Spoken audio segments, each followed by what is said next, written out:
আজকে আমি একটা কথাই স্পষ্ট করে বলতে চাই। সেই কথাটি হচ্ছে, আমার একটা উদাহরণ দিয়ে বক্তব্যটা আমি শুরু করতে চাই।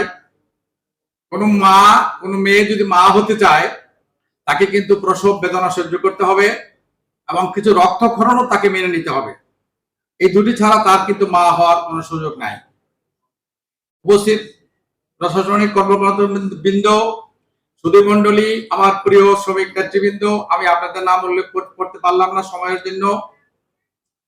1971 সেই প্রসব বেদনা এই বাংলাদেশের মানুষ সহ্য করেছে লক্ষ প্রাণের বিনিময়ে। সেই দিন সেই রক্তক্ষরণ এবং জীবনদানের মধ্য দিয়ে আমরা স্বাধীনতা অর্জন করেছিলাম। আমিও সেই স্বাধীনতা যুদ্ধের একজন সৈনিক হিসাবে মুক্তিযুদ্ধে অংশগ্রহণ করেছি এবং আজকে একজন জীবিত মুক্তিযোদ্ধা হিসাবে, পোশাক শিল্পের মালিক হিসাবে আপনাদের সামনে আমি কথা বলছি। উপস্থিত সুধীমণ্ডলী, পোশাক শিল্পের আমার মালিকবৃন্দ, আজকে যদি সেই বাংলাদেশ 71 আমরা অর্জন করতে না পারতাম, তাহলে কি আজকে পোশাক শিল্পের মালিক হিসাবে এই সুন্দর পোশাক আর সুন্দর গাড়ি নিয়ে এখানে আসতে পারতাম? নিশ্চয়ই পারতাম না। তো দুঃখের বিষয়, সেই 1971 সেই অর্জিত স্বাধীনতাকে আমরা মানুষকে প্রকৃত স্বাধীনতা দিতে পারি নাই। স্বাধীনতা ছিল কুক্ষিগত, স্বাধীনতা ছিল কিছু মানুষের হাতে বন্দী। এই স্বাধীনতা সব মানুষের জন্য স্বাধীনতা ছিল না। তাই আজকে অনেক দিন পরে আবার এই বৈষম্য বিরোধী ছাত্র আন্দোলনের মাধ্যমে সেই স্বাধীনতাকে নতুন করে জন্ম দিতে হয়েছে। জীবন দিয়ে কিছু তরুণ তরুণী যারা এই স্বাধীনতাকে আবার আমাদের কাছে ফিরিয়ে দিয়েছে। আজকে যদি এই স্বাধীনতাকে আমরা ফিরিয়ে দিয়ে ওই স্বাধীনতাকে রক্ষা করতে না পারি, তাহলে আমার শিল্পও থাকবে না, আমিও থাকবো না। আজকে তাই আমি বলতে চাচ্ছি, এই স্বাধীনতাকে রক্ষা করা, এই পরিবর্তনকে ধরে রাখা এবং এই পরিবর্তনকে ধরে রেখে এগিয়ে যাওয়া, এটাই যদি আমাদের পথ্যই না হয়, তাহলে কিন্তু এই পরিবর্তনের নতুন করে জীবন দানের কোনো মূল্য থাকবে না। আজকে পোশাক শিল্পের মালিক হিসাবে আমি একটি উদাহরণ দিয়ে বলতে চাই, শিল্প শুধুই তো শিল্প। হাতেম আমার চেয়ে বয়সে অনেক ছোট্ট, কিন্তু তার মধ্যে মানুষের প্রতি ভালোবাসা, দরদ, অন্যের জন্য কাজ করা, এটা তার একটা স্বভাব। আমার মনে আছে আমি তখন 2003 সালে আমি যখন বিজেপির ভাইস প্রেসিডেন্ট, কুতুব ভাই তখন প্রেসিডেন্ট।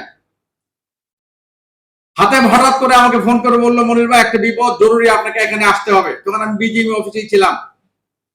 কি হয়েছে বলো? কি অ্যাটায়ার্স, হাতেম ফ্যাক্টরির নাম উইজডম অ্যাটায়ার্স। সেলিম সাহেবের, যিনি এই বিকেএপির প্রেসিডেন্ট ছিলেন, ওনার এই ফ্যাক্টরিতে হামলা হয়েছে, এই ফ্যাক্টরিতে অগ্নিসংযোগ করে সবকিছু জ্বালিয়ে দেওয়া হবে, যত তাড়াতাড়ি পারেন আপনি আসেন। আমি তখন তাড়াতাড়ি বিজেপি থেকে বের হয়ে ডিসি সাহেবকে ফোন করে, এসপি সাহেবকে ফোন করে আমি এখানে উইজডম অ্যাটায়ার আসি।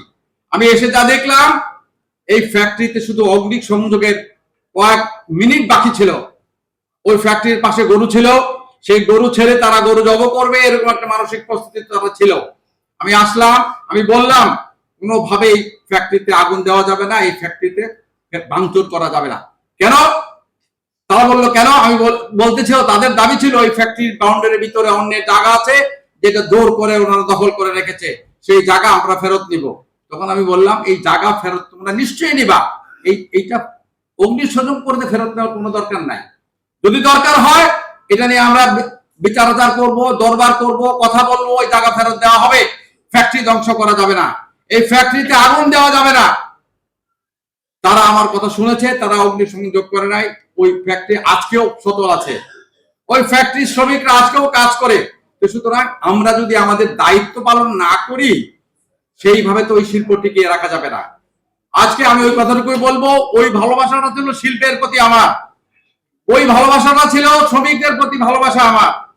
সুতরাং এই শিল্পকে রক্ষা করার জন্য শ্রমিক মালিকের যে সম্পর্ক, প্রশাসনের যে ভূমিকা, সেই ভূমিকা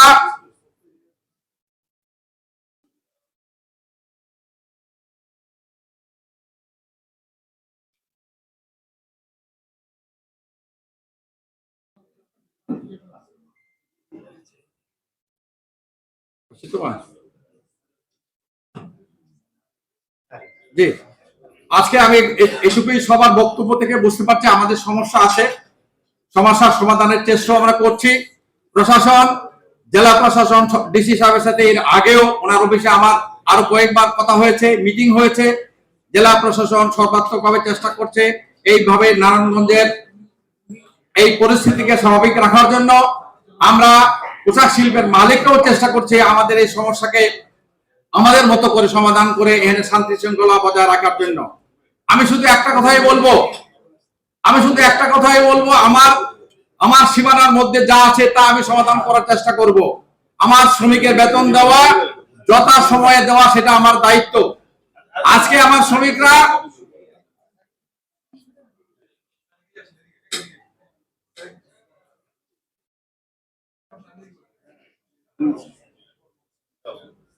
আমার কারখানার শ্রমিকরা যথা সময়ে বেতন পাবে, বেতন তাদের দিতে হবে। আমি একটা উদাহরণ দিয়ে বলতে চাই, আমার কারখানায় অর্ডার আছে, শ্রমিক আছে, সবকিছুই আছে, উৎপাদন হচ্ছে না। কেন? বিদ্যুৎ নাই। কেন? গ্যাস নাই, গ্যাস সাপ্লাই, গ্যাস পাওয়ার নীল। তাহলে যদি উৎপাদন না হয় গ্যাসের জন্য, বিদ্যুতের জন্য, আমার রপ্তানি হবে না। রপ্তানি না হলে আমি টাকা পাবো কোথায়? এই পরিস্থিতিতে আমি আমার শ্রমিক নেতৃবৃন্দকে বলবো, এইটার জন্য আপনারা শ্রমিকের বেতন, শ্রমিকের ওয়েলফেয়ারের জন্য কথা অবশ্যই বলবেন। তার সাথে সাথে এই কারখানা যাতে প্রাসঙ্গিক কারণে ঠিক মতো না চলে তার কথাও কিন্তু আপনাদের বলতে হবে। তাই আজকে সমন্বিত ভাবে আমরা সবাই মিলে যদি কাজ করি, আমাদের এই সংকট, এই সমস্যার সমাধানের জন্য আমরা আন্তরিক থাকি। এই ছোটখাটো সমস্যা থাকবে, এই সমস্যার জন্য আমরা যদি বসে থাকি তাহলে হবে না। এই পরিবর্তনকে মাথায় রেখে, মনে রেখে, বুকে ধারণ করে আমাদের এগিয়ে যেতে হবে। আমি একটা কথাই বলবো, ঘরে সার পোকা হয়েছে, সার পোকা মারার জন্য পুরো ঘর করার তো দরকার নাই। সার পোকা মারবে তার জন্য পুরো ঘর তো করা, সম্পূর্ণ ঘর তো আপনি পুরো দিতে পারেন না। তাই আজকে এই দেশকে রক্ষা করার, এই স্বাধীনতাকে রক্ষা করার, এই পরিবর্তনকে ধারণ করে এগিয়ে নিয়ে যাওয়ার আমাদের দায়িত্ব সবচেয়ে বেশি।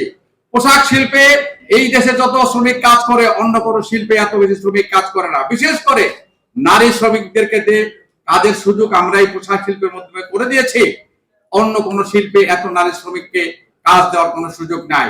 এই নারী শ্রমিকদেরকে আমরা ক্ষমতায়ন করেছি, তার পারিবারিক সামাজিক মর্যাদা বৃদ্ধি করেছি। সবকিছু মিলে এই শিল্পকে ধরে রাখার জন্য, এগিয়ে নিয়ে যাওয়ার জন্য আমি প্রশাসন, শ্রমিক নেতৃবৃন্দ, আপনারা অনেক শ্রদ্ধা, অনেক ভালোবাসা, আপনাদের ভালোবাসা, আপনাদের সহযোগিতায় আমরা এত দূর এসেছি।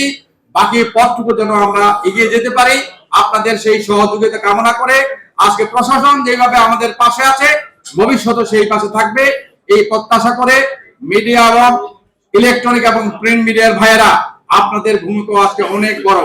সত্যকে সত্য বলা, সাদাকে সাদা বলা, কালোকে কালো বলা, এই কথাটি আপনাদের আজকে সাহস করে বলতে হবে। সেই প্রত্যাশা রেখে আজকের এই আয়োজনের জন্য বিকিএমএ কে আরেকবার ধন্যবাদ জানিয়ে আমি আমার বক্তব্য শেষ করলাম। আল্লাহ হাফেজ। বাংলাদেশ জিন্দাবাদ।